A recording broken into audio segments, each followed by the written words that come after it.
வணக்கம்.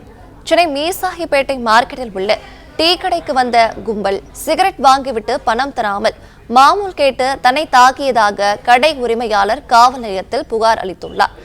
மேலும் விவரங்களை நம்முடைய செய்தியாளர் கதிரவன் வழங்கிட கேட்கலாம். கதிரவன் வணக்கம். இந்த சம்பவம் தொடர்பான விவரங்கள்.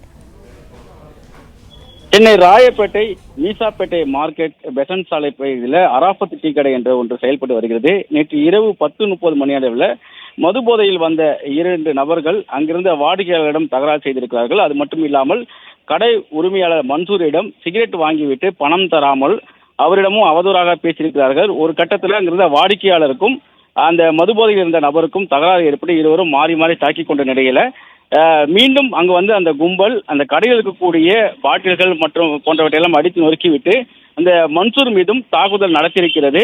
இது தொடர்பாக ஐசஸ் காவல் நிலையத்தில் மன்சூர் கொடுத்த புகாரின் அடிப்படையில் சிசிடிவி காட்சிகளை கைப்பற்றி விசாரணைகள் மேற்கொள்ளப்பட்டு வருகிறது. முதலில் தாக்கிக் கொண்ட நபர்கள் யார், இந்த கடை உரிமையாளரை தாக்கிய நபர்கள் யார் என்பது குறித்து விசாரணைகள் நடைபெற்று வருவதாகவும் ஐசஸ் போலீசார் தெரிவித்திருக்கிறார்கள். கடந்த ஒரு வாரத்துக்கு முன்பாக இதே கடையிலே இதே போன்ற ஒரு கும்பல் வந்து தகராறு செய்ததாகவும் அது 2 நபர்களை கைது செய்து சிறையில் அடைத்த நிலையில் மீண்டும் இதே போன்று தொடர்ந்து நடைபெற்று வருவதாகவும் அந்த கடை உரிமையாளர் தரப்பில் தெரிவிக்கப்பட்டிருக்கிறது.